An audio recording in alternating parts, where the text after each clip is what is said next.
ಹೇಳಿ ಕೇಳಿ ಬೆಂಗಳೂರು ಬಿಜೆಪಿಯ ಭದ್ರಕೋಟೆ. ಹೇಗಾದರೂ ಮಾಡಿ ಈ ಬಾರಿ ಬಿಜೆಪಿಯಿಂದ ಕೆಲವೊಂದು ಸೀಟ್ಗಳನ್ನು ಕಸಿಬೇಕು. ಹೀಗಾಗೇನೆ ಸಿಎಂ ಡಿಸಿಎಂ ಮೆಗಾ ಪ್ಲಾನ್ ಅನ್ನು ಹೆಣೆದಿದ್ದಾರೆ. ಇವತ್ತು ಕೂಡ ರಾಜಧಾನಿಯಲ್ಲಿ ಅವರು ಬಿರುಸಿನ ಕ್ಯಾಂಪೇನ್ ಅನ್ನು ನಡೆಸ್ತಾರೆ. ಜಂಟಿಯಾಗಿ ಇವತ್ತು ಬೆಂಗಳೂರನ್ನು ಸುತ್ತಾಡ್ತಾರೆ ಸಿಎಂ ಡಿಸಿಎಂ.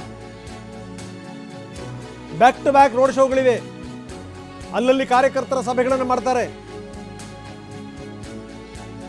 ಬೆಂಗಳೂರು ದಕ್ಷಿಣದಿಂದ ಸ್ಪರ್ಧೆ ಮಾಡಿರುವಂಥ ಸೌಮ್ಯ ರೆಡ್ಡಿ ಬೆಂಗಳೂರು ಸೆಂಟ್ರಲ್ ಅಭ್ಯರ್ಥಿ ಮನ್ಸೂರ್ ಅಲಿ ಖಾನ್ ಪರ ಮತಯಾಚನೆ ಮಾಡ್ತಾರೆ. Jayanagar, Chickpet, BTM Layout, Gandhinagar, C V. Raman ನಗರದಲ್ಲಿ ಇವತ್ತು ರೋಡ್ ಶೋ ನಡೆಯುತ್ತೆ. ಬೆಳಗ್ಗೆ 11 ಗಂಟೆಯಿಂದ ರಾತ್ರಿವರೆಗೂ ಕೂಡ ಸಿಎಂ ಡಿಸಿಎಂ ಕ್ಯಾಂಪೇನ್ ಮಾಡ್ತಾರೆ. ಅಂತೂ ಇಂತೂ ಹೇಗಾದರೂ ಮಾಡಿ, ಯಾಕಂದರೆ ನಾವು ನೋಡ್ತಾ ಇದ್ದೀವಿ ಬೆಂಗಳೂರು ರೂರಲ್ ಮಾತ್ರ ಅದು ಕಾಂಗ್ರೆಸ್, ಅದು ಬಿಟ್ಟು ಮೂರೂ ಕೂಡ ದಕ್ಷಿಣ, ಉತ್ತರ ಮತ್ತು ಸೆಂಟ್ರಲ್, ಈ ಮೂರು ಕೂಡ ಬಿಜೆಪಿ, ನಿರಂತರವಾಗಿ ಬಿಜೆಪಿ ಗೆದ್ದು ಬರ್ತಾ ಇದೆ. ವರುಣ್ ಹೈನುಗಾರಿಕೆ ಮಾಡಿ ವರ್ಷಕ್ಕೆ 75 ಲಕ್ಷ ಆದಾಯ ಗಳಿಸ್ತಿದ್ದಾರೆ. ನೀವು ಕೂಡ ಅವರಿಂದ ಕಲಿಬೇಕಾ? ಅವ್ರ ಜೊತೆ ವಿಡಿಯೋ ಕಾಲ್ನಲ್ಲಿ ಮಾತಾಡಬೇಕಾ? ಈಗಲೇ ಫ್ರೀಡಮ್ ಆ್ಯಪ್ ಡೌನ್ಲೋಡ್ ಮಾಡಿ. ಇಂಥ ಸಂದರ್ಭದಲ್ಲಿ ಈ ಬಾರಿ ಒಂದಷ್ಟು ಮತಗಳನ್ನು ಸೆಳೀಬೇಕು. ಹೀಗಾಗಿಯೇ ಉತ್ತರ ದಕ್ಷಿಣವನ್ನು ಟಾರ್ಗೆಟ್ ಮಾಡ್ತಾ ಇರೋದು. ದಿನವಿಡೀ ಇವತ್ತು ರೋಡ್ ಶೋಗಳನ್ನು ನಡೆಸ್ತಾರೆ ಸಿಎಂ ಡಿಸಿಎಂ. ಸಾಕಷ್ಟು ಸುತ್ತಾಡ್ತಾರೆ. ಇವತ್ತು ಸಂಪೂರ್ಣವಾಗಿ ಇವತ್ತು ಬೆಂಗಳೂರಿಗೆ ಮೀಸಲು. ಎಲ್ಲೆಲ್ಲಿ ಹೋಗ್ತಾರೆ, ಏನು ಎತ್ತಾದರೂ ವಿವರಗಳನ್ನು ನಾವು ಕೊಡ್ತಾ ಇದ್ದೀವಿ. Jayanagar, Chickpet, BTM Layout, Rajajinagar, Gandhinagar, C V. Raman Nagar, ಇಲ್ಲೆಲ್ಲ ಸಿಎಂ ಡಿಸಿಎಂ ಜಂಟಿಯಾಗಿ ರೋಡ್ ಶೋ ಮಾಡ್ತಾರೆ.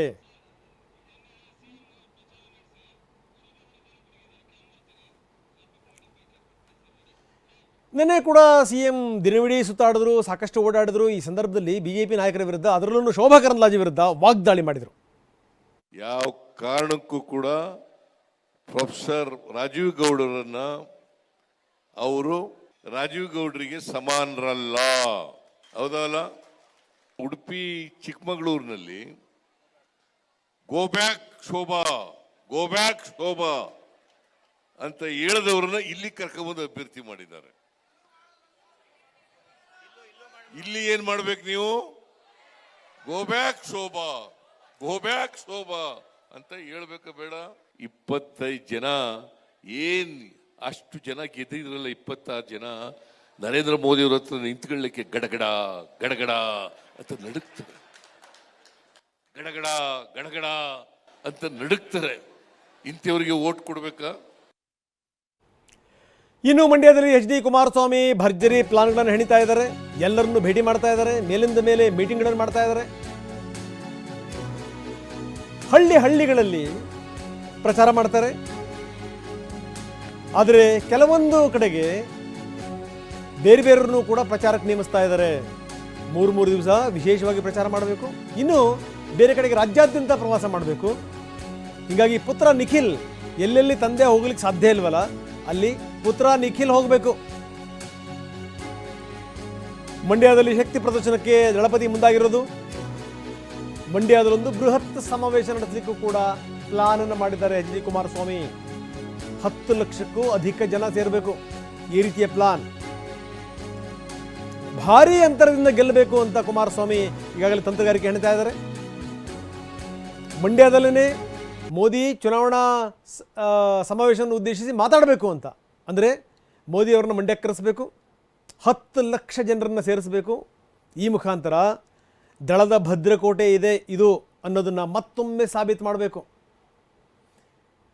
ಈಗ ಒಬ್ಬ ಶಾಸಕರು ಗೆದ್ದಿದ್ದಾರೆ, ಇನ್ನು ಉಳಿದಂಥವ್ರು ಎಲ್ಲರೂ ಕೂಡ ಕಾಂಗ್ರೆಸ್ನವರು, ಪ್ರಶ್ನೆ ಬೇರೆ. ಆದರೆ JDSನ ಬೇರುಗಳಿವೆ ಅನ್ನುವಂಥದ್ದು ಕೂಡ ಸತ್ಯ. ಹೀಗಾಗಿ ತಾವು ಎಲ್ಲ ಕಡೆಗೂ ಓಡಾಡಲಿಕ್ಕೆ ಆಗಲ್ಲ ಅನ್ನುವಂಥ ಸಂದರ್ಭದಲ್ಲಿ ಮಗನಿಗೆ ಒಂದಷ್ಟು ಜವಾಬ್ದಾರಿಯನ್ನು ಕೊಡೋದು, ಹಳ್ಳಿಗಳನ್ನು ಸುತ್ತಾಡಲಿಕ್ಕೆ ಮಗನಿಗೆ ಕೊಡೋದು.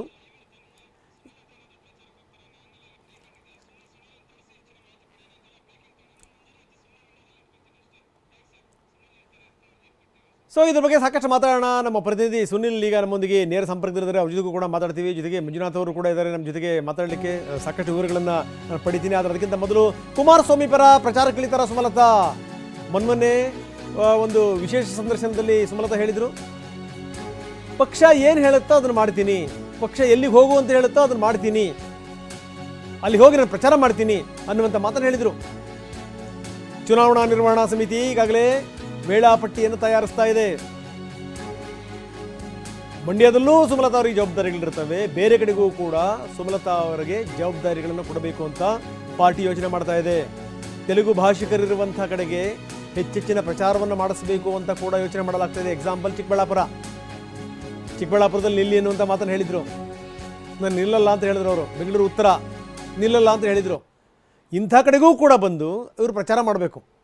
ಎಲ್ಲೆಲ್ಲಿ ತೆಲುಗು ಭಾಷಿಕರಿದ್ದಾರೆ ಅಲ್ಲಿ, ಎಕ್ಸಾಂಪಲ್ ಕೋಲಾರ, ಬಳ್ಳಾರಿ, ಈ ಕಡೆ ಭಾಗದಲ್ಲಿ.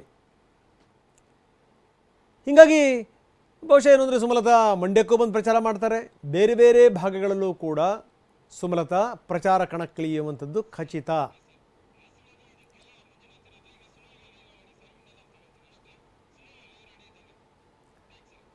ಬನ್ನಿ, ನಮ್ಮ ಪ್ರತಿನಿಧಿ ಸುನಿಲ್ ಈಗ ನಮ್ಮೊಂದಿಗೆ ನೇರ ಸಂಪರ್ಕದಲ್ಲಿದ್ದಾರೆ. ಸುನಿಲ್, ಭಾಳ ಗಮನಿಸಬೇಕಾದಂಥ ಸಂಗತಿ, ಮೊನ್ನೆ ನಮ್ಮ ಸಂದರ್ಶನದಲ್ಲೂ ಕೂಡ ಅವ್ರು ತುಂಬ ಸ್ಪಷ್ಟವಾಗಿ ಹೇಳಿದರು, BJP ಏನು ಹೇಳುತ್ತೋ ಅದನ್ನು ಮಾಡ್ತೀನಿ ಅಂತ. ಇಲ್ಲಿ ತನಕ ಏನು ಅಂತಂದರೆ ಅದು ಒಂದು ಪಟ್ಟಿ ತಯಾರು ಮಾಡ್ತಾ ಇದ್ದಾರೆ.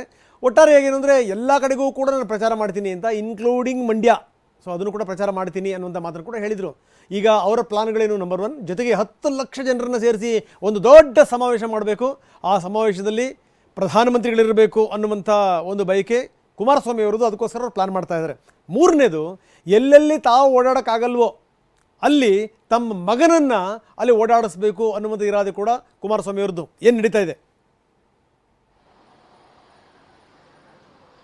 ಖಂಡಿತ ರಂಗನಾಥ್, ಈಗಾಗಲೇ ಮಂಡ್ಯದಲ್ಲಿ ಮತ್ತೆ ನಾವು ಭದ್ರವಾಗಿದ್ದೀವಿ ಅನ್ನೋ ಒಂದು ವಿಚಾರವನ್ನು ಮತ್ತೆ ಸ್ಪಷ್ಟಪಡಿಸಬೇಕು ಅಂತಂದ್ರೆ ಈಗಾಗಲೇ ಮತ್ತೆ ಮಂಡ್ಯದಲ್ಲಿ JDS ಬಾವುಟ ಹಾರಲೇಬೇಕಾಗುತ್ತೆ. ಈ ಒಂದು ನಿಟ್ಟಿನಲ್ಲಿ ಕುಮಾರಸ್ವಾಮಿ ಅವರು ಎಲ್ಲ ರೀತಿಯಾದ ಪ್ರಯತ್ನಗಳನ್ನು ಕೂಡ ಮಾಡ್ತಾ ಇರುವಂಥದ್ದು.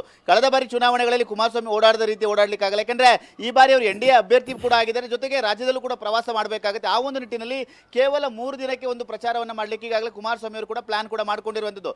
8 ವಿಧಾನಸಭಾ ಕ್ಷೇತ್ರಗಳಲ್ಲಿ 3 ದಿನ ಪ್ರಚಾರ ಮಾಡಲಿಕ್ಕೆ ತಂತ್ರಗಾರಿಕೆ ರೂಪಿಸಲಾಗಿದೆ. ಅದೇ ರೀತಿಯಾಗಿ ಪ್ರಧಾನಿ ಮೋದಿ ಅವರನ್ನ ಕರೆಸಬೇಕು ಮಂಡ್ಯಕ್ಕೆ. ಮಂಡ್ಯದಲ್ಲಿ ಪ್ರಧಾನಿ ಮೋದಿಯವರನ್ನ ಕರೆಸಿ ಶಕ್ತಿ ಪ್ರದರ್ಶನ ಮಾಡಲಿಕ್ಕೆ ಕುಮಾರಸ್ವಾಮಿ ಎಲ್ಲ ರೀತಿಯ ಪ್ಲಾನ್ಗಳನ್ನ ಮಾಡ್ಕೊಂಡಿದ್ದಾರೆ. ಸುಮಾರು 10 ಲಕ್ಷ ಜನರನ್ನ ಸೇರಿಸಿ ಬೃಹತ್ ಸಮಾವೇಶವನ್ನ ಮಾಡಲಿಕ್ಕೆ, ಅಂದ್ರೆ ಹಳೆ ಮೈಸೂರು ಭಾಗದಲ್ಲಿ ದೊಡ್ಡದಾದ ಶಕ್ತಿ ಪ್ರದರ್ಶನ ಮಾಡಲಿಕ್ಕೆ ಈಗಾಗಲೇ ಎಲ್ಲ ರೀತಿಯ ಪ್ಲಾನ್ಗಳು ಕೂಡ ಆಗ್ತಾ ಇರುವಂಥದ್ದು. ಆ ಒಂದು ನಿಟ್ಟಿನಲ್ಲಿ ಎಲ್ಲ ರೀತಿಯ ಸಿದ್ಧತೆಗಳು ಕೂಡ ಮಂಡ್ಯದಲ್ಲಿ ಒಂದ್ ಕಡೆ ನಡೀತಾ ಇದೆ.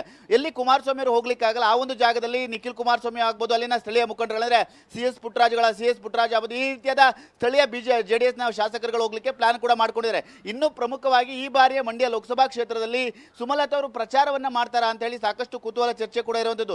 ನೀವು ಮಾಡಿದಂತೆ ವಿಶೇಷ ಸಂದರ್ಶನದಲ್ಲಿ ಅವರು NDA ಅಭ್ಯರ್ಥಿ ಗೆಲ್ಲಬೇಕಾಗುತ್ತೆ, ಮೋದಿ ಮತ್ತೊಮ್ಮೆ ಪ್ರಧಾನಿ ಆಗಬೇಕಾಗುತ್ತೆ ಅಂತ ಹೇಳಿ ಪದೇ ಪದೇ ಉಚ್ಚಾರವನ್ನ ಮಾಡ್ತಾ ಇದ್ರು. ಎಲ್ಲಿ ಪಕ್ಷ ಎಲ್ಲಿ ನನಗೆ ಹೋಗ್ಲಿಕ್ಕೆ ಹೇಳುತ್ತೆ ಆ ಒಂದು ಸಂದೇಶವನ್ನ ಕೊಡುತ್ತೆ, ನಾನು ಅಲ್ಲಿ ಪ್ರಚಾರವನ್ನ ಮಾಡ್ತೀನಿ ಅಂತೇಳಿ. ಹಾಗಾಗಿ ಸುಮಲತಾ ಅವರು ಕೂಡ ಮಂಡ್ಯಕ್ಕೆ ಬರುವಂತೆ ಕುಮಾರಸ್ವಾಮಿ ಅವರು ಕೂಡ ಮನವಿಯನ್ನೇ ಮಾಡಿದ್ದಾರೆ. ಕುಮಾರಸ್ವಾಮಿ ಅವರ ಮನವಿಗೆ ಎಷ್ಟರ ಮಟ್ಟಿಗೆ ಸ್ಪಂದಿಸಿ ಸುಮಲತಾ ಅವರು ಮಂಡ್ಯದಲ್ಲಿ ಪ್ರಚಾರವನ್ನ ಮಾಡ್ತಾರೆ ಕಾದು ನೋಡಬೇಕಾಗಿದೆ. ಒಂದು ಕಡೆ ಕೇವಲ ಮಂಡ್ಯ ಅಲ್ಲ, ಮತ್ತೆ ಬೇರೆ ಬೇರೆ ರಾಜ್ಯದ ವಿವಿಧ ಮೂಲೆಯಲ್ಲಿ ಅವ್ರನ್ನ ಪ್ರಚಾರ ಮಾಡಬೇಕು ಅಂತ ಹೇಳಿ ಬಳಸ್ಕೊಳ್ಳಿಕ್ಕೆ ಕೂಡ ಸಕಲ ಸಿದ್ಧತೆಯನ್ನು ಕೂಡ ಈಗಾಗಲೇ BJP ಕೂಡ ಮಾಡ್ಕೊಂಡಿರುವಂತು. ಆ ನಿಟ್ಟಿನಲ್ಲಿ ಸುಮಲತಾ ಅವರು ಎಲ್ಲೆಲ್ಲಿ ಪ್ರಚಾರ ಮಾಡ್ತಾರೆ ಅಂತ ಕಾದು ನೋಡಬೇಕಾಗಿರೋದು ಒಂದ್ ಕಡೆ ಆಗುತ್ತೆ. ಇನ್ನೊಂದು ಕಡೆ ದೊಡ್ಡ ಮಟ್ಟಿಗೆ ಶಕ್ತಿ ಪ್ರದರ್ಶನ ಮಂಡ್ಯದಲ್ಲಿ ಮಾಡಲಿಕ್ಕೆ ಕುಮಾರಸ್ವಾಮಿ ಸಿದ್ಧತೆಯನ್ನ ಮಾಡ್ಕೊಂಡಿದ್ರೆ. ಈಗಾಗಲೇ ಕಾಂಗ್ರೆಸ್ ಕೂಡ ಅಬ್ಬರದ ಪ್ರಚಾರವನ್ನ ಮಾಡ್ತಾ ಇದೆ, ಕುಮಾರಸ್ವಾಮಿಯನ್ನು ಸೋಲಿಸಲೇಬೇಕು ಅಂತ ಹೇಳಿ ಎಲ್ಲಾ ರೀತಿಯಾದ ಪ್ರಯತ್ನಗಳನ್ನ ಕೂಡ ಮಾಡ್ತಾ ಇದೆ. ಈ ಒಂದು ಪ್ರಯತ್ನ ನಡುವೆ ದೊಡ್ಡ ರೀತಿಯಾಗಿ ಶಕ್ತಿ ಪ್ರದರ್ಶನ ಮಾಡಲಿಕ್ಕೆ ಸುಮಲತಾ ಅವರು ಆಗ್ಬೋದು ಮತ್ತೆ ಮೋದಿಯರನ್ನ ಕರೆಸಿ ಎಲ್ಲ ರೀತಿಯಾದ ಶಕ್ತಿ ಪ್ರದರ್ಶನಕ್ಕೆ ಸಕಲ ಸಿದ್ಧತೆಗಳು ಕೂಡ ಆಗ್ತಾ ಇರುವಂತದ್ದು. ರಂಗನಾಥ್, ಓಕೆ, ನೀವು ಹಾಗೆ ಸಂಪರ್ಕದಲ್ಲಿ ಬನ್ನಿ.